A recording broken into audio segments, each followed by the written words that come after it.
The Black Dahlia, Hollywood's most disturbing unsolved murder. A lost and buried documentary. January 15th, 1947. Los Angeles, California. It was an ordinary Tuesday morning. Betty Bersinger was walking through the quiet neighborhood of Leimert Park with her young daughter, pushing a stroller along Norton Avenue. The sun was barely up. The streets were still. Nothing about that morning felt unusual until she saw it. Lying just a few feet from the sidewalk in an empty weed-covered lot was what appeared to be a broken mannequin. White, still. Posed in a way that seemed almost deliberate. But as Betty moved closer, the truth became horrifying.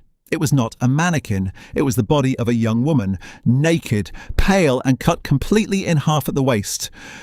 Betty ran to the nearest house and called the police. Within minutes, officers flooded the scene, and what they found there would shock even the most experienced investigators. The body had been drained of all blood. There was not a single drop at the scene. The woman had clearly been killed somewhere else, then carefully transported and placed here. Her body had been deliberately arranged, positioned, almost like the killer wanted her to be found. Detectives immediately noticed something else that chilled them. The cuts were too precise, too clean. Whoever did this had knowledge of anatomy, knowledge of the human body. This was not the work of someone acting in blind rage. This was calculated, controlled, and deeply disturbing. The investigation had begun, but they had no name, no identity, no leads, just a young woman left in pieces in a city that was about to become obsessed with her story. Her name was Elizabeth Short. She was 22 years old. Born on July 29, 1924, in Boston, Massachusetts, Elizabeth grew up in a world that was never easy. Her father, Cleo Short, disappeared during the Great Depression, leaving her mother Phoebe to raise 5 daughters completely alone. Money was always tight. Stability was always out of reach. Elizabeth was a dreamer. Friends described her as quiet, warm, and beautiful, with dark hair, pale skin, and a style that made people remember her. She loved black clothing. She wore it constantly. Dark dresses, dark coats, dark shoes. It was a look that suited her, a look that would later define how the world remembered her. Like so many young women of that era, Elizabeth had one dream: Hollywood. She wanted to be an actress. She wanted the lights, the cameras, the glamour that post-war Los Angeles seemed to promise. So she came west. But Hollywood is a city built on broken dreams. Elizabeth never got an acting role. She worked small jobs, waitressing, moving between rented rooms, staying with friends when she could not afford rent. She drifted through the edges of Los Angeles, close enough to see the glitter, but never quite able to reach it. She dated frequently, met people easily. But those who knew her said she was never quite settled, never quite safe. She moved often and shared very little about her real life, even with those close to her. By January 1947, she was living in Los Angeles. On January 9th, she was seen at the Biltmore Hotel in downtown LA. That was the last confirmed sighting of Elizabeth Short alive. 6 days later, her body was found in that vacant lot on Norton Avenue. The press needed a name for her, something that captured the darkness of what had happened. They called her the Black Dahlia, a nod to her dark clothing and the popular 1946 film noir movie, The Blue Dahlia. The name stuck, and Elizabeth Short, the girl from Boston who came to Hollywood looking for a better life, became one of the most famous murder victims in American history. The Los Angeles Police Department launched one of the largest investigations in the city's history. The first challenge was identification. Who was this woman? The body had no identification, no clothing, nothing that could immediately tell investigators who she was. Then someone had an idea. A newspaper editor suggested using something called a sound photo, an early primitive fax machine used by news services. They sent blurry fingerprints from the crime scene through this machine to the FBI in Washington. 56 minutes later, they had a name: Elizabeth Short. Her prints were on file because she had once worked on an army base and had previously been arrested for underage drinking. The press exploded. By the time detectives had identified her, newspapers across Los Angeles were already running the story. The Black Dahlia murder was front-page news for 35 consecutive days. The media frenzy complicated everything. False confessions poured in. Over the course of the investigation, more than 60 people confessed to the murder. Every single one was proven to be false. The first real suspect was Robert Red Manley, a married salesman who had briefly dated Elizabeth. He was the last known person to see her alive, having dropped her off at the Biltmore Hotel on January 9th. He was arrested 4 days after the body was found. But after extensive questioning and polygraph tests, he was released. Investigators believed he was telling the truth. Then something deeply strange happened.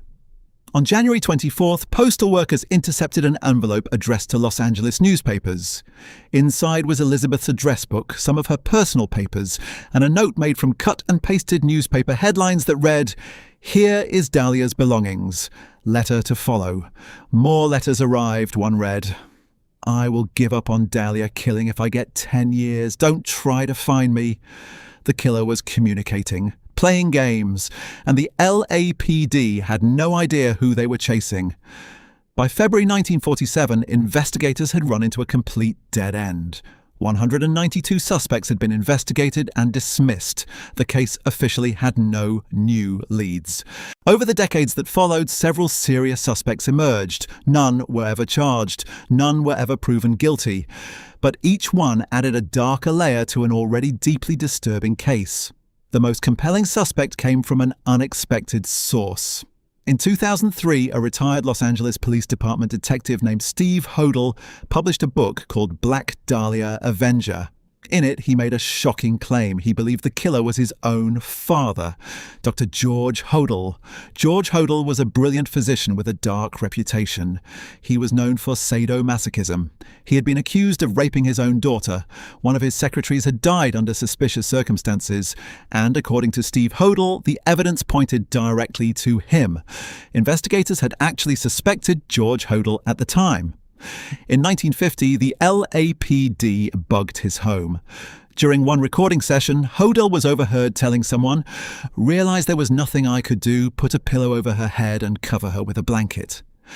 Steve Hodel also found receipts showing his father had purchased 5-pound bags of concrete, the same size and brand found near Elizabeth Short's body, believed to have been used to transport her. But George Hodel died in 1999, before any charges could ever be considered. The case against him remains compelling, but unproven. Another suspect emerged in a book called Black Dahlia Red Rose by researcher Pugh Eatwell. She pointed to Mark Hansen, a nightclub owner with whom Elizabeth had briefly stayed. According to Eatwell, Elizabeth had rejected Hansen's romantic advances and knew too much about his illegal activities.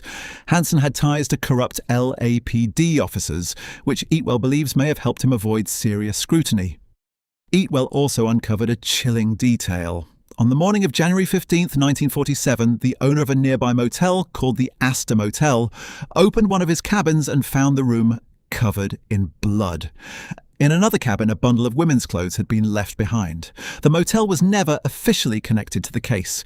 There were also theories connecting the Black Dahlia murder to the Cleveland Torso murders, a series of brutal killings that took place between 1934 and 1938.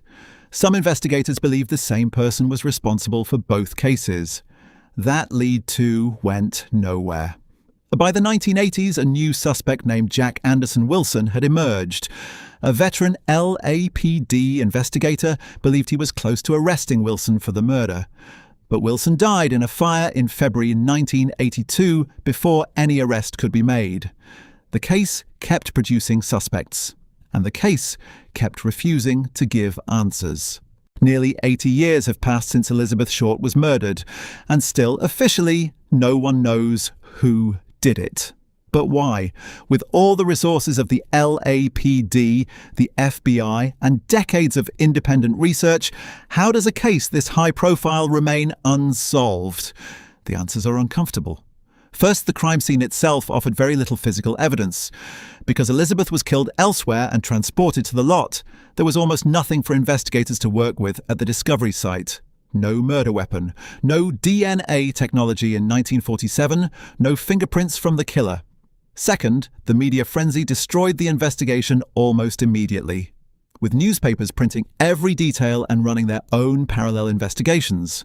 Witnesses came forward with stories that were impossible to verify.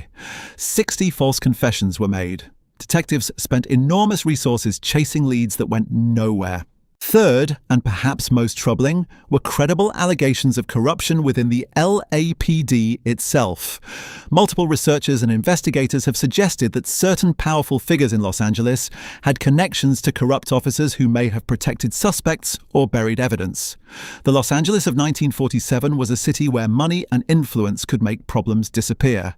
The grand jury examined the case in 1949 and concluded that the murder remained unsolved due to a lack of evidence, not police misconduct. But many who have studied the case disagree with that conclusion. Elizabeth Short's murder also occurred at a pivotal and chaotic moment in American history. Post-war Los Angeles was booming. The city was flooded with returning veterans, newcomers, and a rapid social change that overwhelmed public institutions, including law enforcement. The investigation simply fell apart under its own weight. Elizabeth Short deserved better than what this world gave her. She came to Los Angeles as a young woman with a dream. She was 22 years old. She had her whole life ahead of her. She was, by all accounts, kind, soft-spoken, hopeful. Instead, she became a headline, a mystery, a cold case that has fascinated and haunted people for nearly 8 decades. Time magazine listed the Black Dahlia case as one of the most infamous unsolved crimes in the world. It has inspired countless books, films, and television documentaries. James Ellroy's 1987 novel, The Black Dahlia, explored the deeper corruption and darkness of post-war Los Angeles through her story. A major Hollywood film followed in 2006. The case also had real consequences beyond the headlines. Just 2 weeks after Elizabeth's murder, a Republican state legislator in California introduced a bill calling for a mandatory sex offender registry.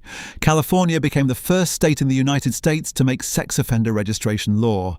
That legislation exists in some form across the entire country today. But the question that started everything remains unanswered.